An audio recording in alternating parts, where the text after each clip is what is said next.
আমার সংক্ষিপ্ত বক্তৃতার বিষয় জান্নাতে যাওয়ার সবচেয়ে বড় মাধ্যম ঈমান।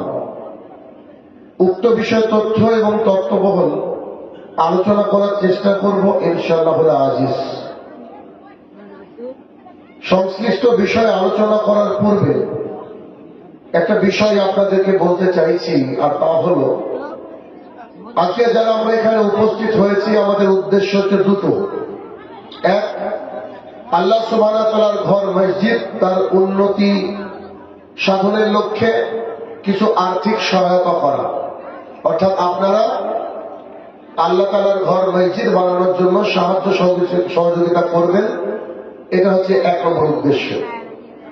উদ্দেশ্য নম্বর দুই, এখান থেকে কোরআন এবং সুন্নাহ শুনে নিজের পরিবারে, নিজের দেশে, নিজের এলাকায় বাস্তবায়ন করার চেষ্টা। এই দুটো উদ্দেশ্য বাদ দিয়ে আর কি কোনো উদ্দেশ্য আছে? একটু কথা বলতে হবে, রাত গভীর হয়েছে। মানে কোরআন শুনবেন, কোরআন এবং সুন্নাহ শুনবেন আর মসজিদকে সাহায্য করবেন, এ বাদ দিয়ে আর কোন উদ্দেশ্য আছে কি এখানে? আশা নাই। কিছুদিন পর রমাদান আসবে। আল্লাহ তাআলা যদি আমাদের ভাগ্যে জুটিয়ে দেয় রমাদান, তাহলে আমরা ওই মুসলমান যে মুসলমান 14 ঘন্টা 15 ঘন্টা না খেয়ে সিয়াম পালন করে, সিয়াম পালন করার পরে 30টা করি, কোন কোন মাসে কোন কোন বছরে 29টা। এরপরে ঈদের দিনে কি ঈদ পালন করতে গিয়ে আমাদের মন খারাপ হয়? এই 29 দিন না খেয়ে থাকলাম সারাদিন, কত কষ্ট, এমন মনে হয়? যে মুসলমান 14 ঘন্টা 15 ঘন্টা না খেয়ে শুধু পানি দিয়ে ইফতার করে খুশি মুখে মাগরিব পড়ে এসে তারপরে খাবার খায়, সেই মুসলমানদের জন্য এই 3 থেকে 4 ঘন্টার মাহফিল বা জালসা শুনতে গেলে কি বাদাম, জিলাপি, ওই আরো কিছু এগুলো কেনার দরকার হয়? কথা বুঝলাম না? প্রয়োজন আছে কি? 3-4 ঘন্টার জন্য কি না খেয়ে থাকা যায় না? বাড়ি থেকে তো খেয়ে আসে। তাহলে এত এই যে পাশে মেলা, এই যে দোকানপাট, এগুলো কেন? এগুলো থাকা মানে আপনার সমাজ ক্ষতিগ্রস্ত। কেন? কারণ দিনদার ইমানদার মানুষ যারা যুবক বা বৃদ্ধ বা মিডিল এজ, তারা এই প্যান্ডেলে বসে থাকবে, কিছু মায়েরা থাকবে ডান পাশের প্যান্ডেলে। যাদেরকে জালসা শোনানোর দরকার, কোরআন এবং সুন্নাহ শোনানোর দরকার, তারা থাকবে ওই মেলার মাঠে, নারী আর পুরুষ। আর ওখানে তারা অবাধে জেরা করবে। আজকে তাদের একটা সুযোগ, এই সুযোগ যারা করে দিয়েছেন বা যারা করার জন্য চেষ্টা করেছেন তারা সবাই দায়ী, এমনকি আপনি আমি সবাই সেই পাপ যেটা হবে সেই পাপের ভাগীদারি হব। তা আপনারা নেকি নিতে এসে পাপ করবেন, এটা কি চান? একটু কথা বলতে অবশ্যই চান না। দেখেন আল্লাহ সুবহানাহু ওয়া তাআলা হুঁশিয়ারি দিয়ে একটা বাক্য কোরআনুল কারীমের মধ্যে নাযিল করে দিয়েছেন। সেটা কি? যখন তোমাদের সামনে কোরআন পঠিত হয়, কেউ কোরআন পাঠ করে, তোমাদের দায়িত্ব দুটা। এক, তোমরা চুপ থাকবা। দুই, মনোযোগ সহকারে শুনবা। এটা কখন নাযিল করেন আল্লাহ তাআলা? যখন মুহাম্মদ সাল্লাল্লাহু আলাইহি সাল্লাম কাবার মধ্যে কোরআন তেলাওয়াত করছেন, এই কোরআন মক্কার ঘরে ঘরে পৌঁছে যাচ্ছে, তার আওয়াজটা বুলন্দ ছিল, উঁচু আওয়াজ ছিল। এই আওয়াজটা যখন মক্কার ঘরে ঘরে পৌঁছাচ্ছে, মানুষ হেদায়েত পেয়ে যাবে, এই চিন্তায় একেবারে মরিয়া হয়ে আবু জেহেল, উতবা, শাইবা করলো কি? রাসূল সাল্লাল্লাহু আলাইহি ওয়াসাল্লাম কোরআন তেলাওয়াত করলে তার আশেপাশে কিছু ইয়াং ছেলেদেরকে লেলিয়ে দিত, দিয়ে বলতো যে তোরা মুহাম্মদ সাল্লাল্লাহু আলাইহি ওয়াসাল্লাম যখন কোরআন তেলাওয়াত করবে তোরা জোরে জোরে চিৎকার করবি, আর জোরে জোরে চিৎকার করলে তার কোরআন তেলাওয়াত মক্কার ঘরে ঘরে পৌঁছাবে না। তাহলে তারা কোরআনের আওয়াজকে দমিয়ে দিতে চেয়েছিল। ঠিক তখনই আল্লাহ সুবহানাহু ওয়া তাআলা এই আয়াত নাযিল করে দিলেন সূরা আরাফের মধ্যে। আল্লাহ তাআলা বললেন যে শোনো, তোমাদের সামনে যখন কোরআন পঠিত হয় তখন তোমাদের দায়িত্ব হচ্ছে দুইটা। এক, তোমাকে চুপ থাকতে হবে। দুই, মনোযোগ সহকারে শুনতে হবে। বলেন তো, যারা কোরআনের আওয়াজকে দমিয়ে দিতে চেয়েছিল তারা কি মুসলমান ছিল? কি ছিল তারা? কাফের, তাই না? তা আপনার এলাকায় যারা দোকান বসেছে, দোকান পাশে ঘুরছে, এরা কি কাফের? নিশ্চয় নয়। ও তো আব্দুর রহমানের ছেলে না, কথা বুঝছেন তো আমার? তাহলে এইখানে যখন আমার আগের বক্তা কোরআন কিছু না কিছু পড়েছে তো, সভাপতি সাহেব দু একটা আয়াত নিশ্চয়ই পড়েছে শুরুতে, তাহলে এখানে যখন আমরা কোরআন তেলাওয়াত করছি তখন আপনার পাশে গিয়ে আপনার সন্তান বলছে চাচা জিলাপি ক টাকা কেজি, মানে এখানে বলা হচ্ছে ইয়া আইয়ুহান নাস কুলু মিম্মা ফিল আরদি হালালান তাইয়্যিবা ওয়া লা তাত্তাবিউ খুতুওয়াতিশ শায়তান। এই যে কোরআনের আওয়াজ আমরা এখান থেকে দেওয়ার চেষ্টা করছি, আপনার মেয়ে গিয়ে বলছে বাদাম ক টাকা সওয়া, এটা কি কোরআনের অপমান নয়? কোরআনের অপমান কিনা? মুসলমান আমরা আজকে চরম বিপদে, কেন বলেন তো? আমাদের যে গাইডলাইন কোরআনুল কারীম এটা আমরা মানি না। অতএব আগামী দিনে যখন প্রোগ্রাম দেওয়ার চেষ্টা করবেন একেবারে স্ট্রিক্টলি দোকানকে বন্ধ করে দেবেন। যদি এলাকার কিছু মানুষ বলে আমরা দোকান বসাবো, আপনারা বলবেন যে আমরা এই জালসা কমিটির মধ্যে নাই, ইনশাল্লাহ বলেন ইনশাল্লাহ। কথা বুঝলেন কিনা? না, চেষ্টা করা হয়েছে, তারপরেও কিছু মেলা বসেছে। আশেপাশে যেটা নজরে আসলো এরা আপনাদেরকে বললাম, আর যদি না থাকে তো আলহামদুলিল্লাহ পড়েন, অসুবিধা কি? বুঝছেন তো আমার কথা? অতএব এই মেলা দোকানপাট এখান থেকে পরিপূর্ণ একেবারে হেফাজতে থাকতে হবে, তবেই এই কথাগুলো আপনার অন্তরে দাগ কাটবে। এখানে যে বক্তারা আসবে, যিনারা কথা বলবেন তাদের অন্তরে দাগ কাটবে ইনশাআল্লাহ। কথা বুঝতে পেরেছেন? একটা দোকানপাটও খোলা থাকবে না, এমনকি যেসব দোকানপাট স্থায়ী সেগুলো মাগরিবের পর বন্ধ হয়ে যাবে। কারণ ওই ব্যক্তি কবরে গেলে তাকে কি দোকান সম্পর্কে জিজ্ঞাসা করা হবে না আল্লাহ আল্লাহ রসুল সম্পর্কে জিজ্ঞাসা করা হবে? তাহলে সে কি দিন জানবে না? জি, তারও দিন জানতে হবে। আসুন আমরা আজকের আলোচনার বিষয় রেখেছি যে জান্নাতে যাওয়ার সবচেয়ে বড় মাধ্যম জান্নাত হচ্ছে ঈমান। আল্লাহ সুবহানাহু ওয়া তাআলার জমিনে, এই জমিনে আপনি আমি যতই ভালো কাজ করি না কেন, যদি আপনার আমার ঈমান না থাকে তাহলে সেই কাজগুলো আল্লাহর কাছে মূল্যহীন। কেমন? আপনার সব কিছু আছে, 2002 সালে আপনার বাবার ভোটারের ওই লিস্টের সাথে আপনার নাম মিলছে না, আপনি এসআরে পড়ে গেছেন, ঠিক তো? আপনার সব কিছু আছে কিন্তু আধার কার্ড প্যান কার্ড যেগুলো দরকার এগুলো নাই, তাহলে আপনাকে নোটিশ দিবে ইলেকশন কমিশন। কেন? আপনার সাথে ম্যাপিং হচ্ছে না, ম্যাচিং হচ্ছে না। এই জন্য পৃথিবীর ইতিহাসে এমনও অমুসলমানদেরকে পাবেন যারা মানুষের জন্য অনেক কাজ করেছেন কিন্তু তাদের থাকার জায়গা জাহান্নাম। যদি উদাহরণ দিই, পৃথিবীর অন্যতম একজন মহিষী নারী যার নাম আপনি জানেন, মাদার টেরেজা, নাম শুনেছেন? মাদার টেরেজা হাজার হাজার শিশুকে পার্ক থেকে কুড়িয়ে এনেছে যারা অ্যাবর্শন করে ফেলে দিত। হাজার হাজার মানুষ যারা রাস্তার পাশে না খেতে পেয়ে মুমূর্ষ অবস্থায় মারা যেত, তিনি তাদেরকে হোমে নিয়ে এসে মানে খাওয়াতেন, মৃত্যুটা সুন্দর মৃত্যু হতো, বাচ্চাগুলোকে বড় করে তুলতেন। অথচ আল্লাহ সুবহানাহু ওয়া তাআলা কোরআনুল কারীমের মধ্যে বলেছেন এই পৃথিবীর বুকে কেউ যদি একজন মানুষকে বাঁচায় সে যেন সমগ্র মানব জাতিকে বাঁচালো। তাহলে এই নারী শান্তির উপরে নরওয়ে থেকে নোবেল পুরস্কার পেয়েছিল, ও যদি ওই আকীদায় মারা গিয়েছে অলরেডি, ওই আকীদায় মারা গিয়ে থাকে, ওর থাকার জায়গা কোথায় বলেন তো? কেন? ওর তো অনেক কিছু ছিল, সম্মান ছিল, যশ ছিল, খ্যাতি ছিল, নোবেল পুরস্কার পেয়েছে শান্তিতে, অনেক উপকার ভালো কাজ করেছে দুনিয়ার বুকে, কিন্তু সবই তার ছিল, কিন্তু পাসপোর্ট করার আগে আধার কার্ডই ছিল না। বুঝছেন তো? এই যে আধার কার্ড এখন বর্তমান সময়ে খুব এসেন্সিয়াল জিনিস, ঠিক তেমনি একজন মানুষ যদি জান্নাতে যেতে চায় তার প্রথম কাজ লাগবে কি? ঈমান। ঈমান আমি আলোচনা করব, তার পূর্বে একটু আপনাকে দেখাই। কোন ব্যক্তি, একটা ব্যক্তির নাম হচ্ছে চণ্ডীদাস, এ ব্যক্তি যদি ঈমানদার হওয়ার চেষ্টা করে, ঈমানদার হয়, তাহলে তার জাতি তাকে মেনে নেবে না, তার জাতি তার পিঠের উপর দিয়ে, বুকের উপর দিয়ে বুলডোজার চালাবে। তার প্রমাণ ইতিহাস যদি ঘাটেন তাহলে দেখবেন ইতিহাসে যতজন মানুষ ঈমানদার হয়েছে তাকে তার সমাজ মেনে নিতে পারেনি, তাকে তার সমাজ তাড়িয়ে দিয়েছে, তার সমাজের মুখে তার উপর দিয়ে বুলডোজার চলে গেছে। যার প্রকৃষ্ট উদাহরণ হচ্ছে প্রত্যেকটা নবী এবং রাসূল। একজন নবী রাসূলকে পাবেন না যাকে তার জাতি ফুলের মালা দিয়ে বরণ করেছে। যদি আমি বলি মুহাম্মদ সাল্লাল্লাহু আলাইহি সাল্লাম সম্পর্কে, খাদিজাতুল কুবরা রাদিয়াল্লাহু তাআলা বাড়িতে আছেন, তিনি হেরা গুহায় হঠাৎ করে জিবরাইল আলাইহিস সালাম আসলেন, এসে বলছেন ইকরা, পড়েন, আপনি পড়েন। তো তিনি বলছেন আমি যে পড়তে জানি না, আবার বলছেন পড়েন, আমি পড়তে জানি না, আপনি পড়েন।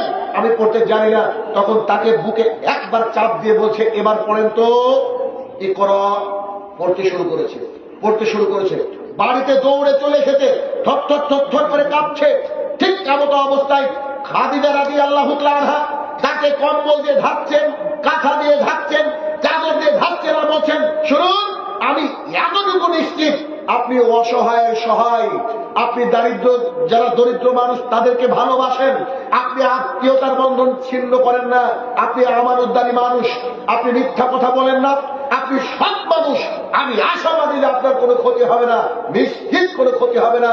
তো আমার এক চাচাতো ভাই আছে, ওরাকা বিন নওফেল, চলেন তার কাছে, সে খুব অনেক বড় পণ্ডিত, তার কাছে গিয়ে চলেন। তো তার কাছে মোহাম্মদ সাল্লাল্লাহু আলাইহি ওয়াসাল্লামকে নিয়ে যাওয়ার পর যখন তিনি বলছেন, শোনেন এই ঘটনা আমার সাথে ঘটেছে হেরা গুহায়, তখন রাসূল সাল্লাল্লাহু আলাইহি ওয়াসাল্লামকে তিনি বলছেন, হায় আফসোস, সেদিন যদি আমি জীবিত থাকতাম আমি তোমাকে সাহায্য করতাম, যেদিন তোমাকে তোমার এলাকার লোক তাড়িয়ে দিবে।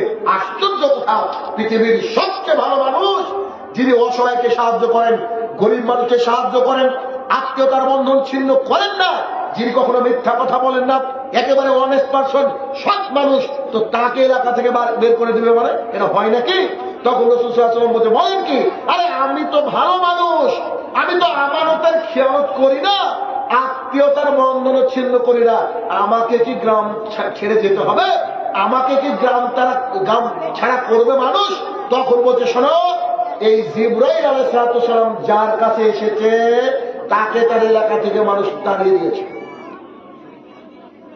তিনি ইমানের কথা বলতে গেছেন, তো যিনি ইমানের কথা বলবেন তার উপর দিয়ে কি হবে বলেন তো? বুলডোজার যাবেই যাবে। ইমান খুব কঠিন জিনিস, ইমান খুব কঠিন জিনিস। একটু দেখেন, সাদ একজন ব্যক্তি দেখবেন প্রত্যেক এলাকায় এমন একজন মা ভক্ত বাবা ভক্ত ছেলে থাকে যে সবাই চিনে তাদেরকে। এই ছেলেটা ওর মা ছাড়া চলে না গো, এর বিয়ে হয়ে গেছে তবু ওর বাবার কথা ছাড়া চলে না। এরকম লোক আছে না এই গ্রামে? এরকম লোক কিছু পাওয়া যায়। তো সাদ এমন একজন ব্যক্তি ছিলেন, তো তিনি তার মা বাবাকে এত বেশি ভালোবাসতেন, খাস করে তার মাকে। গোটা এলাকার লোক জানতো যে এই ছেলেটা মা ভক্ত। মা যদি বলে এটা পশ্চিম দিক, তো এটা পশ্চিম দিক। মা যদি পানিকে তুলে বলে এটা পেট্রোল, তো পেট্রোল, উদাহরণ। তখন তিনি একদিন খুঁজতে খুঁজতে খুঁজতে আল্লাহর দিন পেয়ে গেলেন, রাসূল সাল্লাল্লাহু আলাইহি ওয়াসাল্লামের কাছে দিন ইসলাম গ্রহণ করলেন। তখন তিনি হয়ে গেলেন সাদ ইবনে আবি ওয়াক্কাস রাদিয়াল্লাহু তাআলা আনহু। তো তিনার মা খবর পেয়েছে যে আমার বেটা কি করেছে, দিন ইসলাম গ্রহণ করেছে। এখন দিন ইসলাম গ্রহণ করার পর তিনি যখন বাড়িতে ঢুকছেন, তার মা তাকে বলছে, আব্বু শোনো বেটা শোনো, এখানে বসো। তো বলছে, আচ্ছা মা বলেন। বলছি, তুমি আমাকে কেমন ভালোবাসো? তো ছেলে তো আশ্চর্য কথা, গোটা এলাকার লোক জানে যে আমি আমার মাকে কেমন ভালোবাসি। হঠাৎ করে আজকে আমার এলাকার নতুন কি প্রশ্ন? আরে আম্মা আপনি বলেন কি? আরে কলিজা দিয়ে ভালোবাসি আপনাকে, আর আপনি আজকে বলেন কি? এটা কেমন কথা হলো? আপনাকে তো আমি কেমন ভালোবাসি এটা এলাকার মানুষই তো জানে। তখন তার মা বলছে, বেটা আমি যদি কোনো কাজে কষ্ট পাই ওটা ছেড়ে দিতে বলি, তুমি কি ছেড়ে দেবা? তো নিশ্চিত দিব, নিশ্চিত দিব। বলছেন, আচ্ছা আচ্ছা শোনো আব্বু, বলছি আমি যদি বলি যে বেটা তুমি এইদিকে যেও না, অমুকের সাথে মিশেও না, তুমি কি তখনও মিশবা? না না না, আমি ওইদিকেও যাবো না, তার সাথে মিশবো না। বলেন আম্মা, বলেন বলেন কি হয়েছে? তখন তার মা বলছে, বেটা শুনলাম তুমি নাকি মুহাম্মাদের দিন গ্রহণ করেছো সাল্লাল্লাহু আলাইহি ওয়াসাল্লাম। এক মিনিট, হাদিসটা একটু পরে বলো। আপনাদের হালাত দেখে মনে হলো যে আপনারা কি জানেন যে রাসূল সাল্লাল্লাহু আলাইহি ওয়াসাল্লামের নাম শুনলে সাল্লাল্লাহু আলাইহি ওয়াসাল্লাম বলতে হয়? এটা কি জানেন? হাদিসটা আমাকে পরে মনে করে দিলেন, যে হাদিসের উপর কথা বলছিলাম, দরকার নেই মনে থাকবে, তারপরে বলছি। আগে একটা হাদিস শোনেন, আপনাকে কিছু শেখায়। সেটা কি? এক মিনিট।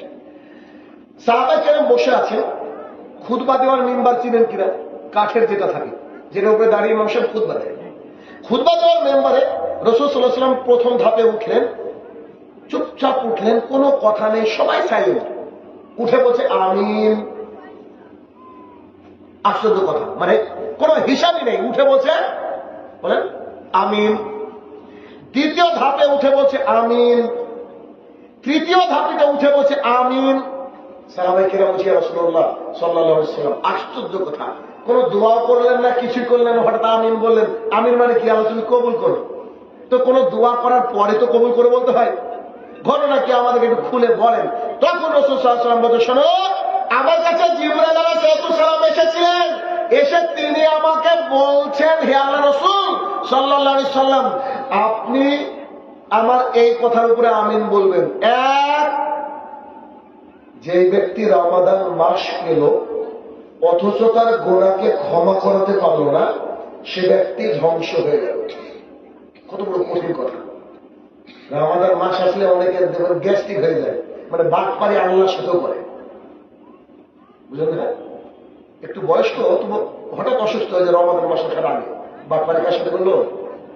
আল্লাহর সাথে। রামাজ এটা একটা ধাতু, এ থেকে শুধু রামাদান, যার মানে হচ্ছে পুড়িয়ে ফেলা। রামাদান হচ্ছে ঠিক মোবাইলে ডিলিট করেন আজে বাজে ফটো। রামাদান মাস হচ্ছে ওই মাস যে মাসে একজন মুসলমানের বিগত দিনের সমস্ত পাপকে পুড়িয়ে ফেলতে পারে। তো রাসূল সাল্লাল্লাহু আলাইহি ওয়াসাল্লামকে জিবরাইল আলাইহিস সালাম বললেন, কি বললেন? যে ব্যক্তি রমাদান মাস পেল অথচ তার গুনাহকে ক্ষমা করাতে পারলো না, এই ব্যক্তি ধ্বংস হোক। আল্লাহ রাসূল সাল্লাল্লাহু আলাইহি ওয়াসাল্লাম আপনি বলেন আমিন। তো যিনি দোয়া করতে বলছেন তিনি হচ্ছেন ফেরেশতাদের সর্দার, আর যিনি আমিন বলছেন তিনি কে? মুহাম্মদ সাল্লাল্লাহু আলাইহি ওয়াসাল্লাম। জর্দাখোর না যে তার দোয়া কবুল হবে না, বিড়ি বিক্রি করেন না উনি যে তার দোয়া কবুল হবে না, কথা কি বুঝতে পারছি না? তিনি আমিন বলেছেন। তাহলে রমাদান মাস পেলে কি করতে হবে? গুনাহকে ক্ষমা করিয়ে নিতে হবে। ক্ষমা করার মাধ্যম কি আছে নিশ্চয়ই জানেন। আচ্ছা, এরপরে দ্বিতীয় আমিন কেন বললেন? সাহাবায়ে কেরাম বলছে, তখন তিনি বললেন যে দ্বিতীয় আমিন আমি বললাম, আমাকে জিবরাইল আলাইহিস সালাম বললেন, যার পিতামাতা জীবিত আছে অথচ সে জান্নাতে যেতে পারলো না, তো সে ব্যক্তি কপাল পোড়া বা সে ব্যক্তি ধ্বংস হোক। পিতামাতা কিন্তু জান্নাতের রাস্তা। ওই যে দেখেননি ওই আয়াতটা যেখানে বলা হয়েছে যে তোমার পিতামাতাকে উফ এই শব্দটুকু করো না। তো পিতামাতার খেদমত করতে হবে, জমি দিলেও করতে হবে, ত্যায্য পুত্র করলেও করতে হবে, বাড়ি থেকে তাড়িয়ে দিলেও আল্লাহকে বলতে হবে আল্লাহ আমার পিতা মাতাকে ক্ষমা করো। একেবারে সব ছোট ভাইকে লিখে দিয়েছে, বড় বোনকে লিখে দিয়েছে, তবুও কবরের সামনে গিয়ে আল্লাহর কাছে আবার দোয়া করতে হবে, কিছু করার নাই, এটাই পরীক্ষা। তিন, আপনি বলেন যে আপনার নাম শুনলো অথচ সে দরুদ পড়ল না। অর্থাৎ যখন কোন বান্দা শুনবে মুহাম্মদ, তাকে বলতে হবে সাল্লাল্লাহু আলাইহি ওয়াসাল্লাম। এই বাক্য যে বলল না সে ব্যক্তি ধ্বংস হোক। আমি বললাম আমিন। কথাটা বুঝাতে পেরেছি আপনাদেরকে? তাহলে যখনই আমরা বলবো মুহাম্মদ সাল্লাল্লাহু আলাইহি ওয়াসাল্লাম, খবরদার এটা যেন মিস না হয়, একবারে ধ্বংস হয়ে যাবে। অথচ পড়লেই দেখি দেখি শেষ নেই। আসেন আগের জায়গায় ফিরে যায়। সেটা কি? তো ওই যে ওরাকা বিন নওফেল রাসূল সাল্লাল্লাহু আলাইহি ওয়াসাল্লামকে বললেন যে তোমাকে জাতি যখন তাড়িয়ে দিবে তখন যদি আমি জীবিত থাকতাম আমি তোমাকে সাহায্য করতাম। তার মানে মানুষ যখন ঈমান আনবে, ঈমান আনলেই ও বিপদগ্রস্ত হবে সমাজের মুখে। কেন? ঈমান মানে পরীক্ষা। ঈমান মানে পরীক্ষা। কেমন? একটা ছেলে মাধ্যমিক পরীক্ষা দিচ্ছে, আপনি দিচ্ছেন না, যে ব্যক্তি পরীক্ষা দিচ্ছে আর আপনি দিচ্ছেন না সমান হবে কি? তো যে পরীক্ষা দিচ্ছে তারই তো টেনশন, ঠিক না? তাহলে তার টেনশন মানে আমরা মুসলমান হিসেবে সবাই কি এক একটা ছাত্র, এক একটা ছাত্রী, আল্লাহর জমিনে যতদিন আছি সব সময় পরীক্ষা চলছে, সব সময়। এই পরীক্ষার ফলে আমরা আমাদের নিজের খেয়াল খুশি মতো চলতে পারি না। আসেন ওইখানে ফিরে যায়। সেটা কি? সাদ ইবনে আবি ওয়াক্কাস রাদিয়াল্লাহু আনহুকে তার আম্মা বলছে, বেটা তুমি মুহাম্মদ সাল্লাল্লাহু আলাইহি ওয়াসাল্লামের দ্বীন গ্রহণ করেছো? তো জি করেছি আম্মা, ওটাকে ছেড়ে দাও। কি বলছে? ওটাকে ছেড়ে দাও। একটু আগে বলছে আম্মা কলিজা দিয়ে ভালোবাসি, পূর্বকে যদি পশ্চিম বলো তাও বিশ্বাস করবো, কারণ তোমাকে ভালোবাসি। তখন বলছে আম্মা এটা তো সম্ভব না, তুমি বলো কি? আমি দিন গ্রহণ করেছি, এটা তো আমি ছাড়তে পারবো না। তো তার মা তাকে ব্ল্যাকমেল করছে কি করে দেখেন। তার মা এক গ্লাস পানি নিয়েছে, পানি নিয়ে বলছে বেটা এই যে পানি থাকলো, যদি যতক্ষণ তুমি তার ধর্মকে ত্যাগ না করছো ততক্ষণ তোমার মা পানি পান করবে না। মা ব্ল্যাকমেল করছে দেখেন। তখন সাদ ইবনে আবি ওয়াক্কাস রাদিয়াল্লাহু তাআলা মনে করেছেন আরে মেয়ে মানুষ একটু জিদ ধরেছে, একটু পরে ঠিক হয়ে যাবে। সন্ধ্যাবেলা বাড়িতে এসে দেখছে যে না গ্লাস তো ওরকমই রাখা, পানি ওই অবস্থায়, মা পানি পান করেনি। আম্মা জি বেটা বলো। বলছি পানি পান করো না। তো বলছে যে অসম্ভব, তুমি যতক্ষণ না মুহাম্মদ সাল্লাল্লাহু আলাইহি সাল্লামের দিনকে ত্যাগ করবা, ততক্ষণ আমি এভাবে মরে যাব, তো পানি পান করবো না। সাদ ইবনে আবি ওয়াক্কাস রাদিয়াল্লাহু আনহু অনেক বোঝালেন, তারপরে বুঝলেন না, ভাবলেন মেয়ে মানুষ একটু পরে ঠিক হয়ে যাবে। রাতে ঘুমিয়ে গেলেন, পরের দিন সকালবেলা মায়ের অবস্থা খারাপ। কেন? কারণ মানুষ খাবার না খেয়ে 2-4 দিন বাঁচে, কিন্তু পানিটা পান করা খুব মুশকিল। তখন তার মা দেখছে মুমূর্ষু অবস্থায়, এলাকার লোক জমে গেছে। তখন বলছে, বেটা পানি পান করবো না, তুমি কি ইসলাম ছাড়বা কি ছাড়বা না, বলো ফাইনাল কথা। তখন বলছে, আম্মা আমি তো ইসলাম ছাড়তে পারছি না। যে মা বাবার সাথে কি করা যাবে না, উফ শব্দটুকু করা যাবে না, কিন্তু মা বাবা যদি কুফুরির কথা বলে তাহলে মা বাবাকে মারা যাবে কি? মা বাবা বলছে, বেটা তোমার 18 বছর বয়স, খবরদার দাঁড়িয়ে চেঁচে ফেলতে হবে। তখন বলছো, আম্মা যদি আপনি আমাকে জীবন্ত কবর দিয়ে দেন তবু আমি জানিলাম। কথা বুঝতে পারছেন কি? চাচা বলেছে, বেটা এখন দাঁড়িয়ে রাখিও না, তাহলে তুমি মেয়ে পাবো না। চাচার কথায় নাকি দাঁড়িয়ে চেঁচে ঘুরে বেড়াচ্ছে হিজড়া হয়ে। ও ভাবছে আমি সুন্দর একটা দাঁড়িয়ে পাবো। জি, দাঁড়িয়েওয়ালা লোক যাদেরকে পাবে ওরা ভালো জিনিস, কারণ দাঁড়িয়েওয়ালাকে সবাই সহ্য করতে পারে না। একদিন বুঝতে পারবে আসলে। তখন যখন তার মা এই কথা বলছে, একেবারে মুখটা আড়ষ্ট হয়ে এসেছে, আর কথা বেরোচ্ছে না, অবস্থা খারাপ। যখন তার মা মারা যাচ্ছে, তখন যে বাক্যটা বলেছিলেন সাদ ইবনে আবি ওয়াক্কাস রাদিয়াল্লাহু আনহু, একেবারে স্বর্ণাক্ষরে লেখার মতো বাক্য। সেটা কি? তিনি বলছেন, আম্মা পানি পান করেন, আমি দিন ইসলাম ছাড়বো না, এটা আমার স্ট্যান্ড। তখন তার মা বলছে, বেটা গোটা দুনিয়া দেখুক, গোটা এলাকার মানুষ দেখুক, তুমি তোমার মাকে নাকি কত ভালোবাসো। এখন তোমার মা তোমার সামনে তিলে তিলে তিলে তিলে মৃত্যুর দিকে ঢলে পড়বে, তুমি কি রাজি? তখন সাদ ইবনে আবি ওয়াক্কাস রাদিয়াল্লাহু আনহু কঠিন কথাটা বললেন, বলছেন, আম্মা আমার আল্লাহ সুবহানাহু ওয়া তাআলা যদি আপনি নন, আপনার মতো আরো 100টা মা আমাকে দেয়, আর প্রত্যেকটা মা যদি আমার সামনে পিপাসার্ত অবস্থায় মারা যায়, তবু আমি দ্বীন ইসলাম ত্যাগ করবো না। সুবহানাল্লাহ এখানে বলবেন না বাড়িতে বলবেন? বুঝতে পারেননি বাক্য? গোটা পৃথিবী একদিকে আর ইমান একদিকে, অথচ আপনি ভোটের আগের রাত্রে একটা শাড়িতে ইমান বিক্রি করেন, 500 টাকায় আপনি ইমান বিক্রি করেন। আপনার কাছে গল্প শোনাচ্ছে, হাদিস শোনাচ্ছে, আপনি শোনেন। সাদ ইবনে আবি ওয়াক্কাস রাদিয়াল্লাহু আনহু বলছেন, আপনি নন, আপনার মতো 100টা মা যদি আল্লাহ আমাকে দেয়, অথবা আপনার মধ্যে 100টা জান দিয়ে দেয়, প্রত্যেকটা জান আমার সামনে তড়পে তড়পে তড়পে মারা যাচ্ছে, তবু আমি দ্বীন ইসলামকে ত্যাগ করবো না। এটার নাম ছিল, এটার নাম এক মিনিট দেখেন, মরুভূমি, প্রচন্ড রোদ, পায়ের তলার বালু একেবারে কেটে গন্ধরে আগুনের মতো অবস্থায়, যেমন করে বাদাম ভাজে এরকম অবস্থা। রাসূল সাল্লাল্লাহু আলাইহি ওয়াসাল্লাম বাজারের দিকে যাচ্ছে, আবার কোনো কাজে যাচ্ছিলেন, তো দেখছেন 3 জন ব্যক্তি খুঁটিতে বাঁধা, লোহার বর্ম মাথার উপরে পড়া, একবার দরদর দরদর করে ঘামছে, আবু জেহেল দিকে দাঁড়িয়ে আছে। রাসূল সাল্লাল্লাহু আলাইহি ওয়াসাল্লামের দৃশ্য দেখে চোখে পানি আসার উপক্রম। তো তখন তাদের দিকে তাকিয়ে বলছে, তোমরা একটু ধৈর্য ধারণ করো, আমার ক্ষমতা নেই তোমাদেরকে এখন বাঁচাবো, তোমরা ধৈর্য ধারণ করো, আমি দেখতে পাচ্ছি আল্লাহ তাআলা তোমাদের জন্য জান্নাতে ঘর নির্মাণ করেছে। 3 জন কারা ছিল? আম্মা রাদিয়াল্লাহু তাআলা, তার মা সুমাইয়া রাদিয়াল্লাহু তাআলা, আর তার স্বামী অর্থাৎ আম্মারের আব্বা ইয়াসির রাদিয়াল্লাহু তাআলা। 3 জন একেবারে লোহার বর্ম হেলমেট পরিয়ে আবু জাহেল ওখানে রেখে দিয়েছে।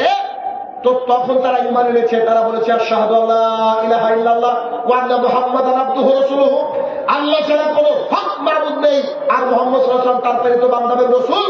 এই একটা বাক্য বলেছে, তার জন্য এত অত্যাচার তাদের উপরে নেমে এসেছে। তারপরে আবু জেহেলকে সুমাইয়াকে বলছে, সুমাইয়া জি বলো, লাত মানাত উজ্জা হুবল এটা আমাদের রব, এটা আমাদের মাবুদ, তুমি বলো। তো সে বলছে আহাদ, এক, আল্লাহ এক, আমি মুহাম্মদ সাল্লাল্লাহু আলাইহি ওয়াসাল্লামকে মেনে নিয়েছি, ব্যাস ফাইনাল। তখন বলছে তোমাকে এখনই ফেড়ে ফেলা হবে। কি করা হবে? ফেড়ে ফেলা হবে। বলছে পারো না, একজন মহিলা আপনার মাকে শোনাবেন কথা, আপনার স্ত্রীকে শোনাবেন, দেখে তো ইমান কাকে বলে। তো দুটো রেওয়াত দেখেছে, একটা রেওয়াত দেখেছে কি এই 2 পায়ে 2টো দড়ি বেঁধে 2টা উটকে দিয়ে দিয়ে 2 দিকে চালনা করে সুমাইয়া রাদিয়াল্লাহু তাআলাকে একবারে মিডিল দিয়ে ফেড়ে ফেলা হয়েছে। আবু জেহেল এতটা রাগান্বিত ছিল, তিনি মারা যাওয়ার পরেও তার লজ্জাস্থানে বর্ষা নিক্ষেপ করেছে আবু জেহেল এই শয়তান। ইসলামের ইতিহাসে প্রথম নারী যদি কোন শহীদ হয়ে থাকে, প্রথম নারী শহীদের নাম হচ্ছে সুমাইয়া রাদিয়াল্লাহু তাআলা, যার কথা বলছি। কথা বুঝতে পারছি? বলেন তো, তিনি তাকে যে শহীদ করে দিল বেদিন বেঈমানরা, অপরাধটা কি ছিল? ইমান। কি ছিল? ইমান। জমি জমা নিয়ে ঝামেলা ছিল, কি সম্পদ নিয়ে ঝামেলা ছিল? কিচ্ছু না, শুধুমাত্র ইমানের কারণে। এই কষ্ট সহ্য করতে না পেরে কষ্টে কষ্টে শেষ হয়ে গেল তার স্বামী ইয়াসির রাদিয়াল্লাহু তাআলা। বেঁচে থাকলেন দুনিয়াতে শুধুমাত্র একমাত্র সন্তান আম্মার ইবনে ইয়াসির রাদিয়াল্লাহু তাআলা। আরেকটা হাদিস, আবু সাঈদ খুদরি রাদিয়াল্লাহু তাআলা আনহু বলেন, আমরা মসজিদুল নববী, মানে ওই যে সবুজ গম্বুজওয়ালা মসজিদ, যেটাকে মুহাম্মদ সাল্লাল্লাহু আলাইহি ওয়াসাল্লাম বলছে আমার মসজিদ, যেখানে তিনি শুয়ে আছেন আম্মাজান আয়েশা রাদিয়াল্লাহু তাআলার ঘরে, সেই মসজিদ যখন তৈরি হচ্ছিল, কি দিয়ে তৈরি হচ্ছিল? যে তাল পাতা বলেন বা খেজুর পাতা বলেন, এ দিয়ে তৈরি হচ্ছিল, মাটি দিয়ে তৈরি হচ্ছিল। এখন মসজিদে একসাথে 16 লাখ মানুষের উপরে নামাজ পড়তো একজন। তখন তৈরি হচ্ছিল ছোট মসজিদ। তো যখন মসজিদের কাজ চলছে, তো এলাকার মানুষ তো সাহায্য করে, তো তিনি বলছেন যে আমরা মাথায় করে একটা একটা করে ইট বহন করছিলাম। আম্মার ইবনে ইয়াসির রাদিয়াল্লাহু তাআলা 2টা করে ইট বহন করছিলেন। তো রাসূল সাল্লাল্লাহু আলাইহি ওয়াসাল্লাম এই দৃশ্য দেখে আম্মারকে বলছে, আম্মার, ইস কি বোকা ছেলে তুমি, তুমি কেন 2টো করে ইট বহন করো? আল্লাহ রাসূল সাল্লাল্লাহু আলাইহি ওয়াসাল্লাম তার মুখ থেকে মাথা থেকে ধুলো টুলো ঝেড়ে দিয়ে বলছে, তো ঝেড়ে দিচ্ছে, বলছে বাবা তোমাকে 2টা করে কে বহন করতে বলছে? তোমার বন্ধুরা একটা করে বহন করে, তুমিও একটা করে করো না। আম্মার ইবনে ইয়াসির রাদিয়াল্লাহু তাআলা বলছেন, আল্লাহর কাছে বেশি নেকি নিব। যে কোন ঘরের সন্তান এবার বুঝতে পেরেছেন কি? যারা মা বাবা একেবারে দাঁড়িয়ে শহীদ হয়ে গেলেন, তবে ইমান বিক্রি করলেন, সে ঘরের সন্তান, তিনি তো নেকি নেবেনই। রাসূল সাল্লাল্লাহু আলাইহি ওয়াসাল্লাম থেমে গেলেন তার কথা শুনে। কি বলবে? নেকি তার দরকার, তার সাথে কি কথা? উমাইর বিন খালফের বাড়িতে কাজ করে বিলাল রাদিয়াল্লাহু তাআলা আনহু, তার বুকের উপরে একেবারে পাথর চাপিয়ে দিয়েছে। একটা ছোট মূর্তির নাম হচ্ছে হবল। এই মূর্তিটা ধরে বলছে, বল তোর আর আমার মাবুদ হবল, বল তোর আর আমার মাবুদ হবল। তলা থেকে গলা দিয়ে আওয়াজ বেরোচ্ছে না, বুকের উপরে পাথর, বুকের উপরে বুট জুতো দিয়ে ভাবে দেবে রেখে বলছে, বল তোর আর আমার মাবুদ হচ্ছে হবল। তখন বিলাল বলছে, আহাদ, আল্লাহ এক। মানুষ মারতে মারতে ক্লান্ত হয়ে যায়, এটা আশ্চর্য কথা। তিনি মারতে মারতে ক্লান্ত হয়ে গিয়ে কিছু ইয়াং ছেলেকে বলছে, তোর আমার, মানে আমার শক্তি শেষ, মারে তোর আমার। তো ছেলেগুলা গলার মধ্যে রশি দিয়ে কেটে নিয়ে যাচ্ছে, আর এভাবে কেটে দিচ্ছে, ফিনকি দিয়ে রক্ত বেরাচ্ছে। এনার নাম হচ্ছে বিলাল রাদিয়াল্লাহু তাআলা। তবু তিনি তার ঈমান থেকে সরেননি। মক্কার মুখে অন্যতম সুন্দর দেখতে একজন একটা ইয়াং ছেলে ছিল, যার নাম ছিল মুসাব ইবনে উমাইর রাদিয়াল্লাহু তাআলা। এখনকার ছেলেগুলো খালি চুল কেটে এসের দিকে তুলে দিচ্ছে, এসের দিকে তুলে দিচ্ছে, ছেঁড়া ফাটাটা জামা পড়েছে, এটা নাকি স্টাইল। মুসাব ইবনে উমাইর রাদিয়াল্লাহু তাআলা এমন সেন্ট ব্যবহার করতেন, এলাকার মানুষ চোখে দেখতে পারে, এত দামি ছিলেন, কোটিপতি ঘরের সন্তান। সেই মুসাব ইবনে উমাইর রাদিয়াল্লাহু তাআলা যখন দ্বীন ইসলাম গ্রহণ করলেন, তখন তার মা তাকে বয়কট করল। তিনি বেরিয়ে আসেন বাড়ির থেকে। বেরিয়ে আসার পরে ইসলামের প্রথম শিক্ষক যিনাকে নিযুক্ত করা হয়েছিল মক্কা থেকে মদিনাতে, তিনার নাম ছিল মুসাব ইবনে উমাইর রাদিয়াল্লাহু তাআলা। তিনি যে মক্কা মদিনার মুখে অনেক মানুষকে ইসলামের ছায়াতলে নিয়ে আসলেন। তিনি যেদিন যুদ্ধ করছিলেন, অনেক লম্বা ঘটনা, দিকে যাব না, যেদিন তিনি যুদ্ধ করছিলেন, তার হাতে পতাকা, কাফের বেদিন বেঈমানরা এক হাতকে একবারে তরবারি দিয়ে নামিয়ে দিল, আর এক হাতকে নামিয়ে দিল, পতাকাটাকে এইভাবে থুতনি দিয়ে তিনি উড্ডয়ন করার চেষ্টা করছিলেন, কিন্তু হলো না, পতাকাটা পড়ে গেল। সবাইকে যখন উহুদের ময়দানে খুঁজে পাওয়া যাচ্ছিল, একে একে দেখা যাচ্ছিল মুসাব ইবনে উমাইরের হাত এদিকে পড়ে ওদিকে পড়ে। রাসূল সাল্লাল্লাহু আলাইহি ওয়াসাল্লামকে ডাকা হলো, তিনি দেখে বলছে, হায় আফসোস, তোমার মাকে আমি কি জবাব দেব? তুমি কোটিপতি ঘরের সন্তান, আজকে তুমি যে অবস্থায় মারা যাচ্ছ, তোমার পরনে একটা চাদর, ওটা দিয়ে মাথা ঢাকলে পা বেরিয়ে যাচ্ছে, পা ঢাকলে মাথা বেরিয়ে যাচ্ছে। খুব স্টাইলিশ যুবক, একটা জামা মানে সে 2-3 দিন পরতো, তারপরে আর পরতো, আবার অনেক কলেজের পর পরতো। এই ছিল স্টাইল। কারণ মারা যাওয়ার সময় তারপরে একটা শতছিদ্র একেবারে ছিঁড়ে গেছে এমন পোশাক, যা দিয়ে মাথা ঢাকলে পা বেরিয়ে যায়, পা ঢাকলে মাথা বেরিয়ে যায়। সাহাবায়ে কেরাম ইতস্তত বোধ করলেন, কারণ যারা শহীদ তাদেরকে ওই অবস্থায় দাফন করতে হয়, কিয়ামতের মাঠে তারা গায়ে রক্ত নিয়ে উঠবে। তখন রাসূল সাল্লাল্লাহু আলাইহি ওয়াসাল্লাম বললেন, শোনো, আমার মুসাইবের মাথাটা চাদর দিয়ে ঢেকে দাও, আর পা দুটোকে জঙ্গলি ঘাস দিয়ে ঢেকে তাকে এখান থেকে দাফন করে দাও। কি দিয়ে বোঝাবো ইমান কাকে বলে? ইমানের কথা বললাম, যদি এরকম 10 রাত্রে আলোচনা করি আপনি পেশাব করতে উঠবেন না ইনশাআল্লাহ, এটা আমি আশা। ইমান খুব কঠিন একটা জিনিস, যদি আমরা বুঝি যে ইমান কি বুঝতে পারবো। আরেকজনের কথা বলবো, তারপরে ইমানের সংজ্ঞা যাবো। একটু দেখুন, যার নাম হানজালা রাদিয়াল্লাহু আনহু, নাম শুনেছেন? হানজালা রাদিয়াল্লাহু আনহু বাসর রাত স্ত্রী সহবাস করেছেন। স্ত্রীর সাথে মেলামেশা করার পর শুয়ে আছেন, হঠাৎ করে যুদ্ধের ময়দানে ডাক। গোসল করার সময় তিনি পাননি, চলে গেছেন। হাজারো বেদিন বেঈমানকে দুনিয়ার মুখ থেকে সরিয়ে দিয়েছেন। আল্লাহ তাআলার রাস্তায় নিজে শাহাদাতের পেয়ালা পান করে পড়ে আছেন নিথর দেহ। যখন যুদ্ধ শেষ, সাহাবায়ে কেরামরা দেখলেন আমার কোন কোন ভাই শহীদ হয়ে চলে গেছে, একটু দেখি।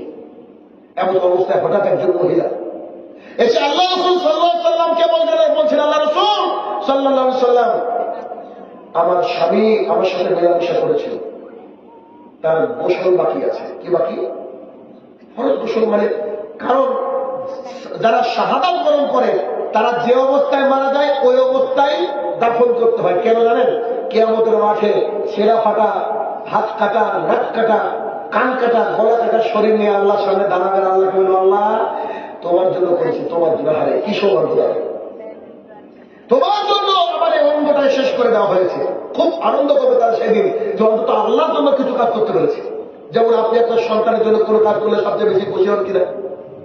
এর চেয়ে অনেক অনেক গুণ খুশি। আল্লাহ তাআলার জন্য যদি কোনো কাজ কোনো বান্দা করতে পারে, তার চেয়ে খুশি আর পৃথিবীর কিছু থাকতে পারে না। তাই তার যে অবস্থায় দাফন করা হয়, তখন তার স্ত্রীর তরফ থেকে জানা গেল যে তার গোসল ফরজ আছে, তাকে যেন গোসল দিয়ে তারপরে তাকে দাফন করা হয়। সাহাবায়ে কেরাম বলছেন, আল্লাহ রাসূল সাল্লাল্লাহু আলাইহি ওয়াসাল্লাম, আমার গায়ে লোক দাঁড়িয়ে গেছে, কথা কি বলবো আপনার সামনে। আল্লাহ রাসূল সাল্লাল্লাহু আলাইহি ওয়াসাল্লাম কি ব্যাপার? হানজালা দেখেন, তার দেহ থেকে টপ টপ টপ টপ করে পানির ফোঁটা পড়ে গেল। সাহাবায়ে কেরাম দেখেন হানজালা রাদিয়াল্লাহু তাআলা আনহু, এটা মাটি থেকে এতটা উঁচুতে, তার দেহ উঁচুতে। রাসূল সাল্লাল্লাহু আলাইহি ওয়াসাল্লাম বললেন, ওই দেখো আমার হানজালা রাদিয়াল্লাহু তাআলা শুয়ে আছে, আল্লাহ তাআলার ফেরেশতা তাকে ফরজ গোসল করে দিয়েছে। যুবক, তুমি ফ্রি ফায়ার খেলে বসে জান্নাতে যাবো? তুমিও মূর্খ, তোমার বাপও মূর্খ। স্কুলে গেলে কি শিক্ষিত হওয়া যায়? ইসলামের জন্য জীবন দিতে হবে। পাপ করবে কথা সত্য, তবে ইসলামের জন্য জীবন দেওয়ার জন্য প্রস্তুতি গ্রহণ করতে হবে। আমার মুসলমান উম্মাহের মতো নিজের জীবন বিলিয়ে দেওয়ার লক্ষ্যে যদি মুসলমানের বাচ্চারা ফ্রি ফায়ার, পাবজি আর নেশাদারিকে ত্যাগ করে আমার আল্লাহর জমিনে এই ফিল্ডে আসতে পারে, আমার ইসলামের বিজয় হবে। কোন বেদিন বেঈমানের কোন চোখ রাঙানিতে মুসলমানের বাচ্চা কখনো ভয় পায়নি, অতীতে এখনো ভয় পাবে না। তবে ফ্রি ফায়ার, পাবজি খেলানো ভয় পাবে। বরঞ্চ ইমান দ্বারা কখনো ভয় পায়। অতএব আল্লাহ রাস্তায় জীবন দিতে পারে তবে সে হিরো। কারণ দুনিয়ার জীবনটা সামান্য কয়েকদিনের। আজকে আমি যে কথাগুলো বলছি, এই কথাগুলো 60 বছর, 50 বছর, 40 বছরের মানুষ ভালো বুঝতে পারছে, কিন্তু এই কথাগুলো 17-18 বছরের ছেলেরা অত বুঝছে না। এই সাইনুর রহমানের ক্ষেত্রে বক্তৃতা শুনবে চলে যাবো এতটুকু না। তুমিও আমাদের বয়সে আজকে আমাদের চেয়ে বড় হয়ে গেলে তুমিও একদিন বুঝতে পারবে কথাগুলো কি বলছি আমি তোমার সঙ্গে। জীবন খুব কঠিন ভাই আমার, যে কোনো মুহূর্তে চলে যেতে হবে। গতকালকে আমার যে ড্রাইভার আছে, মানে আমার চাচাতো ভাই রবিউল, ওর আব্বা, মানে আমার নিজের চাচা, কালকে মারা গেছে। গতকালকে তাকে দাফন করে এসেছে। ভাই দুনিয়াতে এটাই। আমার 9খানা চাচা, 4খানা চলে গেল, এখনো বড়জন জীবিত। আমার বড় ভাই এখনো জীবিত, এখনো বোধহয় চলাফেরা করতে পারে, অথচ মেজে চলে যায়, তার নিচে আরো 3টে চলে গেছে। পৃথিবীতে আসার সিরিয়াল থাকলেও যাওয়ার কোনো সিরিয়াল নাই। কোন মায়ের পেট থেকে কেউ 70 বছরের বের হয় না, কি সবারই বয়স 0, 1, 2, 3। কেউ যাওয়ার সময় কোলে শিশুও যায়, 18 বছরের যায়, 70 বছর যাবে, 130 বছরের এখনো জীবিত আছে কোন মানুষের আছে। আর আমার দুনিয়াটা খুব কঠিন একটা জায়গা, এটা শুধুমাত্র পরীক্ষার জায়গা। আপনাকে আমাকে পরীক্ষা করা হচ্ছে। আসলে আপনাকে আমি একটু বলি ঈমান কাকে বলে, সংজ্ঞাটা একটু দেখিয়ে দিই। সেটা কি? আবু হুরায়রা রাদিয়াল্লাহু তাআলা আনহু বলেন, রাসূল সাল্লাল্লাহু আলাইহি ওয়াসাল্লাম বলেছেন, আল ঈমান, ঈমান হচ্ছে আমানতু বিল্লাহি, আল্লাহর প্রতি ঈমান আনতে হবে। কার প্রতি? আল্লাহর প্রতি। আমি এখানে বসে আছি, গোটা পৃথিবীর মানুষ যদি চেষ্টা করে তো আমাকে মেরে ফেলতে পারবে না, যদি না আল্লাহ তাআলা লিখে রাখে। আর আল্লাহ তাআলা যদি এখন আমার মৃত্যু লিখে রাখে তো গোটা পৃথিবীর সমস্ত টেকনোলজি মিলেও আমাকে বাঁচাতে পারবে না। ফসল ভালো যিনি দেন তিনি হচ্ছেন আল্লাহ সুবহানাহু ওয়া তাআলা, ফসলকে যিনি নষ্ট করে দেন তিনি হচ্ছেন আল্লাহ সুবহানাহু ওয়া তাআলা। যিনি যিনি পুত্র সন্তান দান করেন তিনি আমাদের আল্লাহ, যিনি কন্যা সন্তান পুত্র সন্তান কিছুই দান করেন না তিনি আমাদের আল্লাহ। গোটা পৃথিবীর কবিরাজ, গোটা পৃথিবীর দাতা বাবা, গোটা পৃথিবীর ল্যাংটা বাবা, গোটা পৃথিবীর ইঞ্জিনিয়ার, গোটা পৃথিবীর সমস্ত টেকনোলজি মেয়েও যাকে আল্লাহ সন্তান দেননি তার কোন ঘরে সন্তান আসতে পারে না।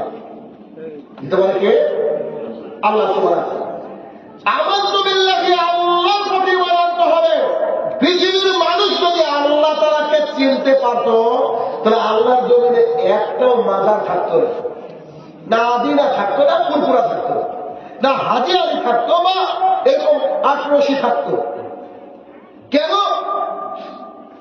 আপনি খেয়াল করে দেখেছেন 17 রাকাত ফরজ নামাজে আপনি এই বাক্যটা বলেন, সেটা কি? ইয়াকা নাবুদু ওয়া ইয়াকা নাস্তাইন। হে আমার প্রতিপালক, শুধুমাত্র কেবলমাত্র তোমার ইবাদত করি আর তোমার কাছে সাহায্য চাই। তাহলে আল্লাহকে বলছি আমি তোমার ইবাদত করি আর তোমার কাছে সাহায্য চাই, অথচ আমার সন্তান হয় না, পীরের বাড়িতে যাচ্ছি আমি, তাহলে কি আল্লাহর সাথে বাঁধতে পারি না? এক মিনিট, এলাকায় কি গরু ছাগলের বাচ্চা হয়? দেখেছেন নিশ্চয়ই। মুরগিকেও ডিম দিয়ে ডিম ফুটে বাচ্চা বেরোতে দেখেননি? এলাকায় কুকুরের বাচ্চা দেখেছেন? আমার মনে হয় সবচেয়ে বেশি কুকুরের বাচ্চা হয়, তাই পৃথিবীর কখনো কোনো কুকুরকে দেখেছেন নাকি মাজারে গিয়ে বলছে বাবা আমার সন্তান না? দেখছেন? যাই কারা? মানুষ। আল্লাহ তাআলা কোরআনে বলছে বারহুম আদান, এরা পশুর চেয়ে নিস, মানে কুকুরের চেয়ে নিস। মানে একটা কুকুরও জানে বাচ্চাদের মালিককে, অথচ মানুষ জানে। বিনা পুঁজির ব্যবসা খুলে রেখে গেছে আব্বাস সিদ্দিকী, আর আমরা গিয়ে কাবিজ দিতে যাচ্ছি যে আমার সন্তান মানে সন্তান। কি বলেন? এটা তো হিসাব, এটা হিসাব। আমানতু বিল্লাহি, আল্লাহর প্রতি ঈমান আনতে হবে। যে ব্যক্তি আল্লাহর প্রতি ঈমান আনে ও যদি আল্লাহর উপরে তার তাওয়াক্কুলটা কমপ্লিট করে নেয়, শক্ত করে নেয়, পৃথিবীর কোনো ভয়, পৃথিবীর কোনো ডর ওকে একটু হেলাতে পারবে না। কেন?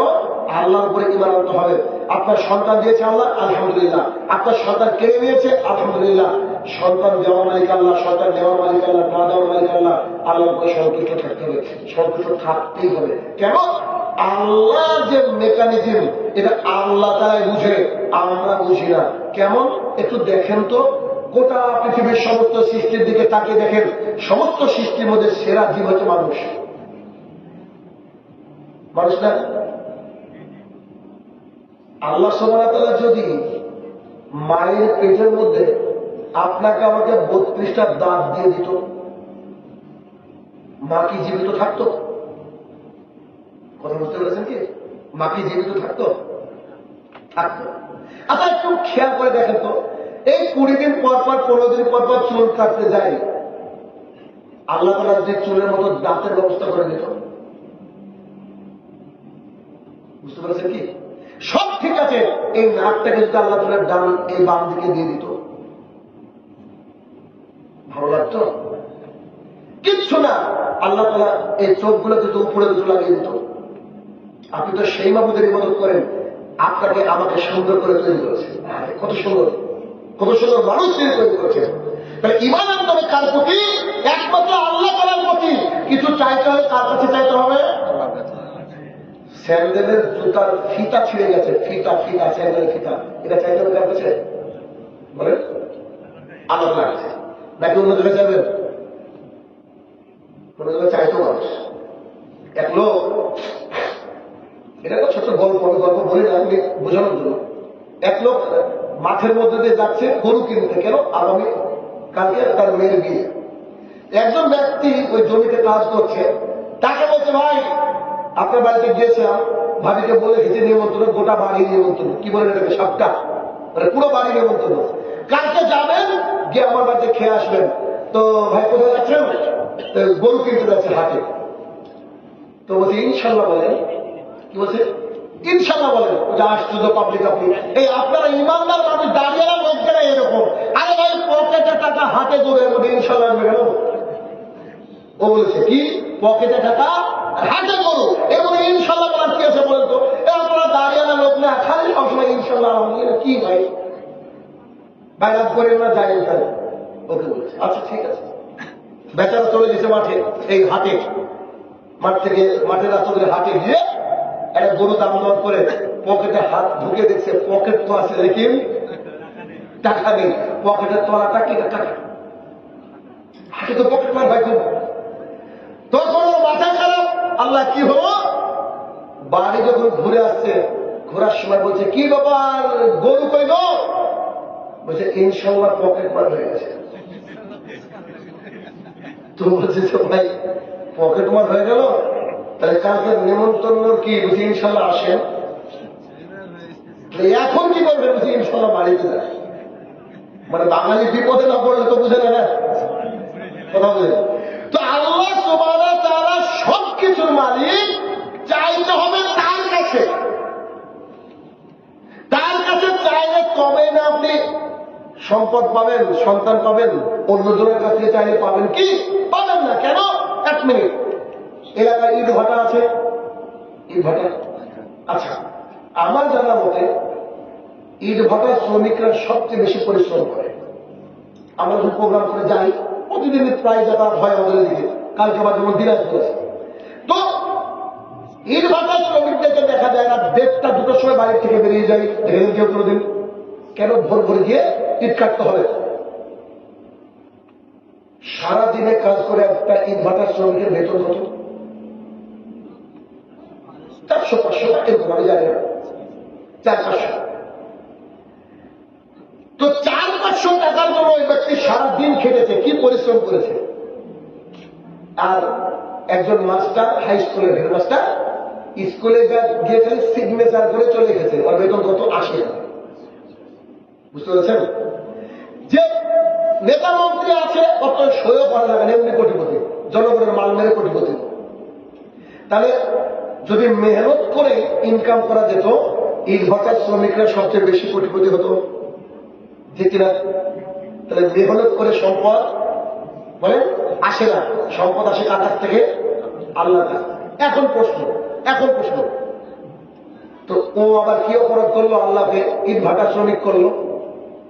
ও অপরাধ এইটা করেছে যে আল্লাহ তাআলা তার ভাগে জান্নাত লিখে রেখেছে। কেন? একজন বড় লোকের চেয়ে গরিব মানুষ 500 বছর আগে জান্নাতে যাবে। ভাবেন না যে ইট ভাটার শ্রমিকরা সবাই জান্নাতি। উদাহরণ দিচ্ছে আপনাকে। কেন কি কিয়ামতের মাঠের একটা দিন সমান পৃথিবীর 50,000 বছর। ভাবা যায়? তাহলে এদিকে 60 বছর তো কিছুই না, আল্লাহর কাছে গিয়ে আপনি বেনিফিট পেয়ে যাবেন। এই জন্য আলহামদুলিল্লাহি আল্লাহর প্রতি মানতে হবে। সন্তান আল্লাহ নিয়ে নিয়েছে, তখন বলবো আলহামদুলিল্লাহ, এরপরে বলবো ইন্নালিল্লাহি ওয়া ইন্না ইলাইহি রাজিউন। কেন? কারণ আল্লাহর প্রতি রাজি খুশি যদি থাকতে পারেন, তাহলে আপনি ইমানদার আছেন। তাহলে এরপর থেকে কোনো কিছু চাইলে কার কাছে চাইবেন? বলেন আল্লাহর কাছে। আপনার স্ত্রীকে বলবেন আল্লাহর কাছে চাইতে, অথচ আপনার স্ত্রীর স্বভাব একটু বলি। আপনার স্ত্রী কেমন? ফলের দোকানে নিয়ে গিয়েছিল আপনার স্ত্রীকে, ফল কিনছে, বলছে 1 কেজি আপেল দেন তো, 10টা কমলা দেন, তো কলাগুলা দেখতে ভালো লেগেছে, তো কলাগুলা থেকে বলছে সুন্দর কলা, 8টা কলা দিন। তো দোকানে করেছি কি 8টা কলা ছেড়ে দিয়েছে, তো একটা কলার সাথে আরেকটা কলা লেগে আছে এভাবে, ওটা কি বলেন জামা কলা।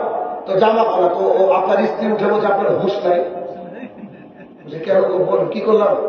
তা আপনি জামা কলা দিয়েছেন, মানে আপনি শুনেননি নাকি যে জামা কলা খেলে জোড়া বাচ্চা হয়?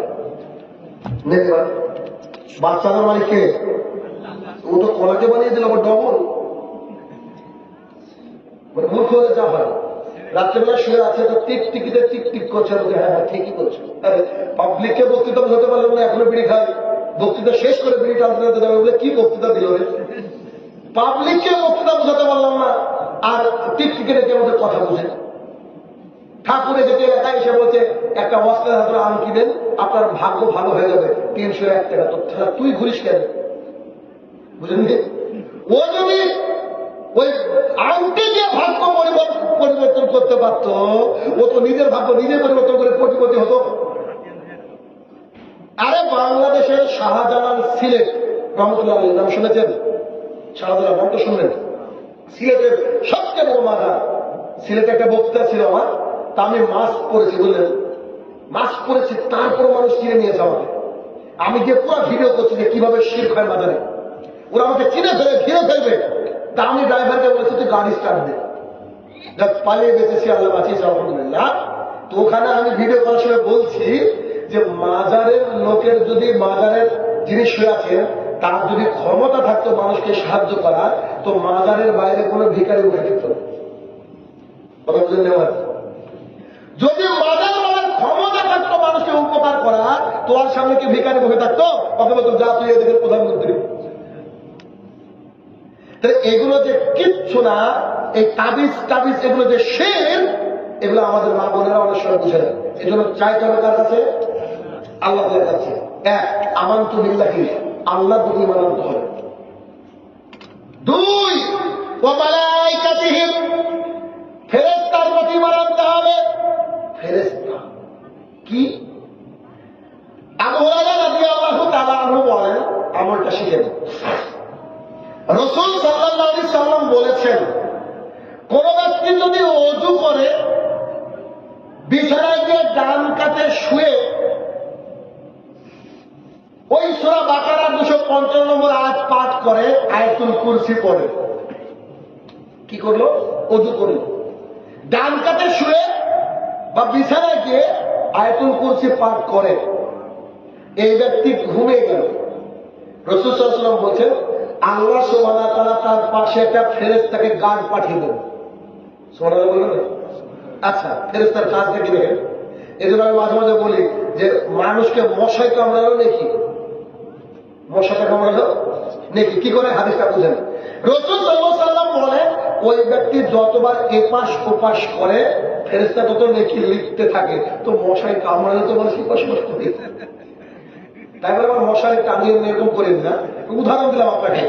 হাদিস এখানে বলা হচ্ছে কি যে একজন ব্যক্তি যদি রাত্রিবেলায় ঘুমানোর সময় আয়াতুল কুরসি পড়ে, তার সাথে ফেরেশতা গার্ড হয়।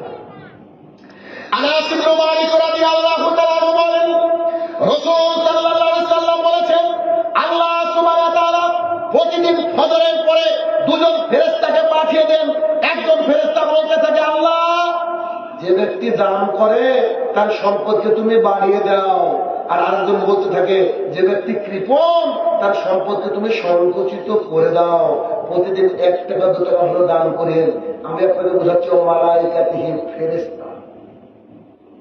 আমাদের ডান কাঁধ বাম কাঁধে কি ফেরেশতা নাই?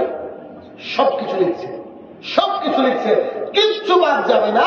কিয়ামতের মাঠে সব একবারে জলজল জলজল জলজল জলজল করবে। আরো দেখবেন ফেরেশতা কাকে বলে, একটু দেখেন। সাফওয়ান ইবনে আসলাম রাদিয়াল্লাহু তাআলা আনহু বলেন, আমি মুহাম্মদ সাল্লাল্লাহু আলাইহি ওয়াসাল্লামকে খুঁজতে খুঁজতে গিয়ে দেখছি মসজিদে একটা লাল চাদর গায়ে দিয়ে বসে। আমি বললাম, আল্লাহ রাসূল সাল্লাল্লাহু আলাইহি ওয়াসাল্লাম, আমি আপনার কাছে ইলম শিখতে আসলাম, জ্ঞান শিখতে আসলাম, জ্ঞান নিতে আসলাম। তখন রাসূল সাল্লাল্লাহু আলাইহি ওয়াসাল্লাম বলছে, আহলান সাহলান, শোনো শোনো শোনো, যে ব্যক্তি ইলম নিতে আসে তাদেরকে ফেরেশতারা এইভাবে ঘিরে ধরে, এইভাবে ঘিরে ধরে গল্প করতে করতে করতে করতে করতে 27 মানে চলে যায়। বুঝতে পারে না, এবার বুঝতে পারে কেমন? বহুদিন পর আপনার বাড়িতে একটা আত্মীয় এসেছে, খুব কাছের আত্মীয়। তো আপনি বলছেন চলেন বাসুদেবপুরে ছেড়ে আসি। হাঁটতে হাঁটতে হাঁটতে গিয়ে দেখছেন যে বাসুদেবপুরে পৌঁছে দিয়েছেন, মানে হিসাবই নাই, হয় কি হয় না? খুব কাছের মানুষ হলে। তো ফেরেশতারা যারা ইলম নিতে আসে তাদেরকে কিভাবে এভাবে ঘিরে ধরে এবং গল্প করতে করতে এদের প্রশংসা করতে করতে 7 আসমানে পৌঁছে দেয়। 1 আসমানে পৌঁছেছে 500 বছর সময় লাগে, 7 আসমানে 35 বছর ফেরেশতা পৌঁছে যায়। ও বুঝতে পারে না। আপনারা এখন কোথায় এসেছেন বলেন? আপনারা এসেছেন ইলম নিতে কিনা? এই নিয়ে কিন্তু এসেছেন, এই নিয়ে তো এসেছেন ইলম নিব তারা।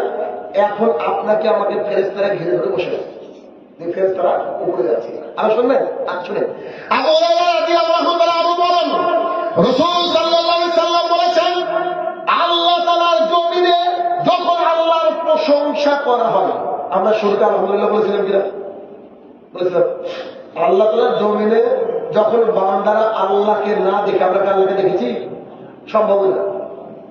আমরা তো আবু হানিফা যে দেখবো, কত বড় ক্ষমতা আমাদের না, কত বড় মিথ্যা কাহিনী লিখে, গাঁজা তো খাই খাই, এক্সপায়ার ডেট খাই। তো কারণ মানুষের কোন চোখ আল্লাহকে দেখতে পাবে না। কখন পাবে? জান্নাতে। জান্নাতে আল্লাহকে দেখা যাবে। আচ্ছা শোনেন তো, আল্লাহ সুবহানাহু ওয়া তাআলা তার কাছে থাকা ফেরেশতাকে বলে, এখন বলছে, এখন বলে, এই ওই যে শিবপুরে আজকে প্রোগ্রাম হচ্ছে, তো এরা যে আমার প্রশংসা করলো, এরা কি আমাকে দেখেছে? ফেরেশতা বলছে, না আল্লাহ, তোমাকে তো দেখা যায় না, মানে পৃথিবীর কোনো চোখ তোমাকে দেখতে পারে। ও আচ্ছা, ও আমার প্রশংসা করলো কেন আমাকে না দেখে? তো ফেরেশতা বলছে, ও আমরা কি জানি কেন করলো? আল্লাহ তাআলা বলছে, কি করা যায় বলতো? ফেরেশতা বলছে, আপনার বান্দা, আপনি মাহবুব, কি করবেন আপনার ব্যাপার। আল্লাহ তাআলা বলছে, আমাদেরকে ক্ষমা করে দিল। সুবহানাল্লাহ। কথা বুঝতে পেরেছেন? নিয়াত যদি ক্লিয়ার থাকে তাহলে আল্লাহর কাছে ক্ষমা পাওয়া যাবে, শুধু মজলিসে বসে থাকা যাবে, শুধু মজলিসে বসে থাকা যাবে। তাহলে কি? মালায়েকাতিহি, ফেরেশতার প্রতি ঈমান আনতে হবে। 3 নম্বর, রাসূলিহি, রাসূলের প্রতি ঈমান আনতে হবে। রাসূলের প্রতি ঈমান আনতে গেলে দাড়ি চেঁচে ফেলতে হবে নাকি? দাড়ি চেঁচে বেটা ফেসবুকে পোস্ট মারে, আই লাভ মুহাম্মদ সাল্লাল্লাহু আলাইহি ওয়াসাল্লাম। তুমি বাটপারের উপরে পিএইচডি করছো না? হ্যাঁ, দাড়ি চাষালো কি মোহাম্মদ সাল্লাল্লাহু আলাইহি ওয়াসাল্লাম ভালোবাসতে পারে? আপনি একটা এলাকার লোকের সাথে যদি বলে যে আমি এখন একে খুব ভালোবাসি, ও খুব ভালোবাসি, কিন্তু কিছু চাইলে দিব না, এটা কি ভালোবাসা হলো? এখন শুভেন্দু অধিকারী যদি বলে যে আপনি মুসলমানকে ভালোবাসি, এ কথা যদি ও বলে, বিশ্বাস করবে পৃথিবীর কেউ? ওর নিজের স্ত্রী তো বিশ্বাস করবে। বিয়ে করেছে তো নাকি? ওদের তো বিয়ে দেওয়া লাগে করে দিতে না, ও সব ওইভাবে মারা দেওয়া, ঠিক আছে না? তো ওদের বলুনই তো বিয়ে করে ছেড়ে দিয়েছে, তখন আবার কি করবে? তো এই হচ্ছে অবস্থা যে আল্লাহ রসুলকে মেনে নিতে হলে আল্লাহ রসুল যা বলেছে তাইকে মেনে নিতে হবে, ঠিক আছে না? প্যান্টটা কিনেছি, কিনার পরে এখান থেকে কেটে ফেলেছি, কেন? আল্লাহ রাসূল সাল্লাল্লাহু আলাইহি ওয়াসাল্লাম বলেছে তাই। দাড়ি গোপটা ছেড়েছি গতকালকে, কিন্তু দাড়িটাকে হাত দেওয়ার কোনো ক্ষমতা হয়নি আমার, কেন? রাসূল সাল্লাল্লাহু আলাইহি ওয়াসাল্লাম দাড়িকে ছেড়ে দিতে বলেছে। গোপ ব্লেড দিয়ে চাষলে জায়েজ নয়, কাঁচি দিয়ে অথবা ট্রিমার দিয়ে ট্রিম করতে হবে, কেন? আল্লাহ রাসূল সাল্লাল্লাহু আলাইহি ওয়াসাল্লাম বলেছে তাই। এখন যদি রাজস্থান থেকে উঠে এনে কুরবানি করেন, কুরবানি হবে কি? কুরবানির নামাজের দিনে 1 মিনিট আগে, নামাজের আগে যদি কুরবানি করেন কুরবানি হবে, কিন্তু কুরবানির 3 দিন পরে কুরবানি করলে কুরবানি হবে, কেন? মুহাম্মদ সাল্লাল্লাহু আলাইহি ওয়াসাল্লামকে মেনে নেবেন না, আমি তাশরিক। তাহলে ব্যাপারটা কি? ও রাসূলই, রাসূলকে মেনে নিতে হবে, রাসূলকে এভাবে মেনে নিতে হবে। আমার ছেলের বয়স 12 বছর, গতকালকে রাত্রিবেলায় খাবার খাচ্ছে, বলছি বেটা দাড়ি চাষা লোক দেখে তোমার কেমন মনে হয়? আমার ছেলে বলছে শুয়োরের মতো লাগে। আমি বললাম যে তুমি তোমার বাপের মতো হচ্ছ, কথাকে কন্ট্রোল করো কথা। বলছে সত্যি আব্বু গো, এত খারাপ লাগে এখানে দাড়ি চাষা লোক দেখতে, অথচ 12 বছর কিছু হয়ে গেল। তারপরে ওর ভেতরে বুঝে গিয়েছে যে দাড়ি রাখতে হবে, দাড়ি রাখতে হবে। বুঝছেন কিনা আমার কথা? আপনার পরিবার যেমন তার প্রোডাকশনও তেমনই আসে। তাহলে পরিবারকে ইসলামাইজ করতে হবে, বাড়িতে আপনাকে ইসলাম শেখাতে হবে। যদি বাড়িতে ইসলাম শেখান, আপনার সন্তান সুন্দর তৈরি হবে, সে রাসূল সাল্লাল্লাহু আলাইহি ওয়াসাল্লাম আদর্শ মানবে, মানবে। কালকে ওই যে বললাম আমার চাচা মারা গিয়েছে, আমি ভাবছি যে কি অবস্থা, ছেলে স্কুল থেকে এসে দেখছি ওই স্কুল ড্রেস পরে মাথায় টুপি করে জানাজায় দাঁড়িয়ে, জুতো পরে জানাজায় চলে গেছে। আমার ব্যাপারে তুই আমার পাশে দাঁড়ালে, আবার কেউ বলতে পারলে জুতো পরে জানা যায় কেন, ওর বাপের পাশে দাঁড়ালে কেউ কিছু বলবে না, জানা যায় কিছু বললে ভাবি খারাপ আছে, তো দলিল তো আছে, ছেলে জুতো পরে গেল। তো আমার পাশে দাঁড়িয়ে সালাত আদায় করলো, আমি ওকে ডাকিনি, বিশ্বাস করেন আমি ওকে জানি না স্কুল থেকে চলে জানা যায় কেন, ও বুঝে গিয়েছে যে আমাকে সালাত আদায় করতে হবে, এটা একটা ব্যাপার। তাহলে বিষয় হচ্ছে এইটা যে ও রসুলই, রসুলকে মেনে নিতে হবে। রসুলকে মানতে গিয়ে কষ্ট পেয়েছেন মুসাব ইবনে উমাইর, রসুলকে মানতে গিয়ে বাড়ি ছাড়া হয়েছিলেন সাদ ইবনে আবি ওয়াক্কাস, রসুলকে মানতে গিয়ে মার খেয়েছেন বিলাল রাদিয়াল্লাহু তাআলা, রসুল সাল্লাল্লাহু আলাইহি সাল্লামকে মানতে গিয়ে হাজার হাজার সাহাবী তাদের পরিবারকে ত্যাগ করেছে, পরিবার মায়া ত্যাগ করেছে, মা বাবা সন্তান সন্ততি কিচ্ছু মনে করেনি, শুধু রসুল সাল্লাল্লাহু আলাইহি সাল্লামকে মানার জন্য। এই জন্য আমাদেরকে মানতে হবে একবারে হুবহু রসুল সাল্লাল্লাহু আলাইহি সাল্লামকে, কারণ তাকে মেনে নিলেই তবে জান্নাত, নইলে জান্নাতের কোনো রাস্তা খোলা নেই। আপনার ছেলেটা চুল কেটেছে এমন করে একবারে সাজানোর মতো, এদিক দিয়ে উড়ে দিয়েছে, মিডিল দিয়ে রেখে দিয়েছে, বলছে কে বলেছে তো বিরাট কোহলি বা অমুক আছে না নাই, ওকে চলতে হবে কার মতো করে, মুহাম্মদ রাসূলুল্লাহ সাল্লাল্লাহু আলাইহি ওয়াসাল্লামের মতো করে যদি চলতে পারে আপনার সন্তান, তাহলে বুঝে নিতে হবে যে আপনার পরিবারটা ইসলামিক আছে। তাহলে কি রসুলহি, ইন শর্ট করছে অনেক রাত হয়েছে, রসুলহি, রসুলকে মেনে নিতে হবে, এক এনি কষ্ট রসুলকে মেনে নিতে হবে। যদি পৃথিবীর সমস্ত বুলডোজার আপনার বুকের মধ্যে যায় তখন তাকে মেনে নিতে হবে সাল্লাল্লাহু আলাইহি ওয়াসাল্লাম। মানতে রাজিয়েছেন? বলে ইনশাআল্লাহ। পৃথিবী যেদিকে যায় যাক না কেন, মেরে টুকরো টুকরো করে ফেলো, তবু আমাদের আপত্তি নেই, কারণ এই হাজার বছর বেঁচে থেকে লাভ নেই, কুকুরের মতো বাঁচতে হলে একদিন বাঁচবো বাঘের মতো ইনশাআল্লাহ। বলে ইনশাআল্লাহ। সন্তানকে রাসূল সাল্লাল্লাহু আলাইহি ওয়াসাল্লামের মতো তৈরি করে। আমি ইংরেজি পড়াই, এটা হয়তো অনেকে জানেন আপনারা, এখন বর্তমানে 6 থেকে 7টা দেশ থেকে আমার কাছে পড়ে, ইতালি থেকে পড়ে, এই সৌদি আরব থেকে পড়ে, বিভিন্ন দেশ থেকে পড়ে আমার কাছে। আমি ইংরেজিতে কথা বলা শিখাই। আর এই যে ওয়েস্ট বেঙ্গল পুলিশ, কলকাতা পুলিশের উপরে আমার অনেকগুলো, এবার অনেক কিছুদিন আগে কয়েক হাজার ছাত্র পরীক্ষা দিল, টেস্ট ওগুলা পড়ায়। তো আমি সামনে এপ্রিল মাসে আবার ব্যাচ শুরু হবে ইনশাআল্লাহ। তো গত এপ্রিল থেকে ব্যাচ চালু ছিল, আমি ছোটদের ব্যাচও শুরু করেছি, মানে বড়দেরকে পড়াতাম, এখন ছোটদেরকে পড়াই। আমার উদ্দেশ্য হল আমি শেখাই ইংরেজি, কিন্তু আমার কাছে 50 দিন 60 দিন 3 মাস ক্লাস করার পরে গ্যারান্টি ও নামাজ ধরবে ইনশাআল্লাহ। এতটুকু আমার মধ্যেই আছে, মানে আমি এমন ভাবে পড়াই, এটা আমার টেকনিক। আমার কাছে আপনি 30 দিন ক্লাস করলে অটোমেটিকলি 20টা হাদিস আপনার মুখস্থ হবে, কিন্তু আপনি শিখছেন কি ইংরেজি। আপনি আমার ইউটিউবে ভিডিও দেখবেন, আমি হাদিস দিয়ে পড়াই, অথচ আপনি একটা হিন্দু ছাত্রকে জিজ্ঞাসা করবেন যে শাহিনুর রহমান স্যার বা শাহিন স্যার বলে আমাকে চেনে মানুষ, শাহিন স্যার কেমন, বলবে কলিজা লাগলে কলিজা দিয়ে দেবো, এত ভালোবাসা। আমি যখন বলি যে এবার কি তোরা পাশ করতে পারবি রে, তো হিন্দু ছাত্ররা আগে বলে ইনশাআল্লাহ স্যার। তারা শিখেছে, আমি আমার উদ্দেশ্য। তো ওই যে একটা বই আমার কাছে আছে, যে সোনামণি স্পোকেন ইংলিশ, যারা দরকার হবে নিয়ে নেবে, খুবই গুরুত্বপূর্ণ, এগুলা বাচ্চাদের লাগবে। এই বইটাও নাই, এটাও নাই, 30-30 ইংলিশ টেপের জন্য, এটা তো ওই জন্য পুলিশ, কলকাতা পুলিশের জন্য অনেকগুলো বই লেখা আছে আল্লাহ রহমতে, আলহামদুলিল্লাহ। তো এটা আনলাম, এটা কয়েক পিস আছে, বোধহয় অল্প জানি না কত পিস আছে, ড্রাইভার জানে। তো এটা থেকে পড়ানি বাচ্চাকে, অথচ পড়াচ্ছি ইংরেজি, কিন্তু ছেলেকে কি শেখায়, নামাজ শিখবে, আরবি শিখবে। আরবি বলতে মানে ও তরবিয়ত শিখবে। একটা সন্তান যদি অবাধ্য সন্তান হয়, বাবা মার কথা শুনে না, ওকে আমার কাছে ভর্তি করে দেন, ওই সন্তান দেখবেন আমার কাছে ক্লাস করার 10 দিন পর থেকে আপনার কাছে খারাপ ব্যবহার করে টাকা ফেরত। বুঝতে পারেন? মানে মানুষ করার কারিগর শিক্ষক বলে না, তা আমি সেই কারিগর আলহামদুলিল্লাহ। কি দিয়ে? হাদিস দিয়ে ট্রিটমেন্ট করে, হাদিস দিয়ে অনেক। আগামী এপ্রিলে চেষ্টা করবেন আপনার সন্তানকে আপনি নিজে ভর্তি হতে পারবেন, সন্তানকে ভর্তি করবেন ইনশাআল্লাহ। তাহলে কি আমরা কার আদর্শ মানবো? রাসূল সাল্লাল্লাহু আলাইহি ওয়াসাল্লাম। 4 নম্বরে রাসূল সাল্লাল্লাহু আলাইহি ওয়াসাল্লাম বলেন কুতুবিহি, কিতাবের প্রতি আমল করতে হবে। কিতাবের প্রতি বিশ্বাস আনতে। কিতাবটা কি? কোরআন এবং সুন্নাহ। হাতে হাতে আমল না, কোরআন এবং সুন্নাহ।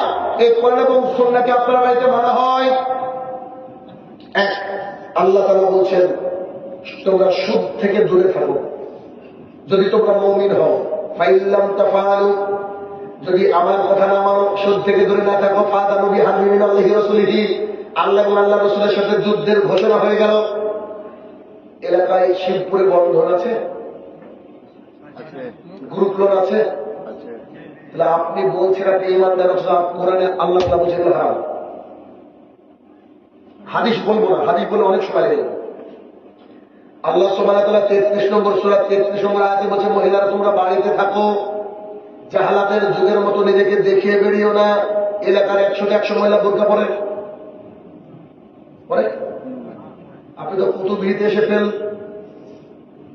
আল্লাহ সুবহানাহু ওয়া তাআলা 82 বলেছেন আকিমিস সালাত, তোমরা নামাজ কায়েম করো, সালাত কায়েম করো। ফজরে কি 100 মুসল্লি হয় নাকি? আপনি তো আবারও কিতাবে ফেল।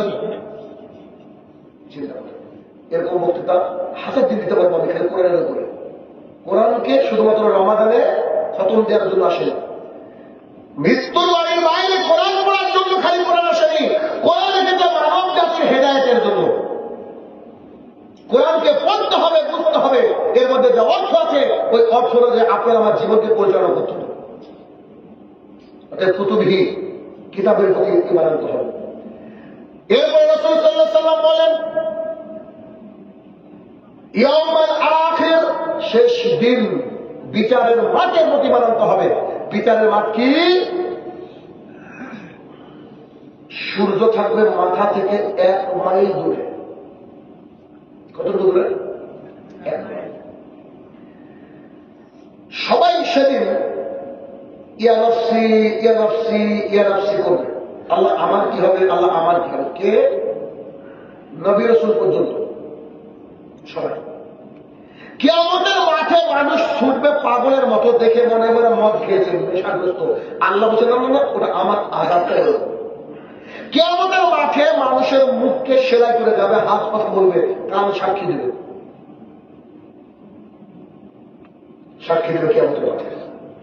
কিয়ামতের মাঠে কিছু মানুষকে দেখা যাবে, তার পেছনে একটা পতাকা লিখে, পতাকা গেড়ে দেওয়া আছে, ওখানে লেখা আছে বাটপা। চুরি করে খেয়েছে, বাটপারি করে খেয়েছে, মানুষের অন্যায় করে খেয়েছে। কিয়ামতের মাঠে কিছু মানুষকে দেখা যাবে যে ওই ওর দেহে কোনো গোস্ত নেই, শুধু হাড়। কিয়ামতের মাঠে কিছু মানুষকে দেখা যাবে মুখের উপরে ভর করে হেঁটে আসছে। কিয়ামতের মাঠে দেখা যাবে 490 কোটি ফেরেশতা জাহান্নামকে তুলে নিয়ে আসছে। 490 কোটি ফেরেশতা। কিয়ামতের মাঠে কোন মহিলা যদি গর্ভবতী থাকে, আল্লাহর একটা ঘোষণা শুনে তার গর্ভপাত হয়ে যাবে, সন্তান মাটিতে পড়ে যাবে, মা বুঝতে পারবে না। কিয়ামতের মাঠে 18 বছরের ছেলেটা একটা মাত্র ঘোষণা শুনে তার বয়স হয়ে যাবে 80।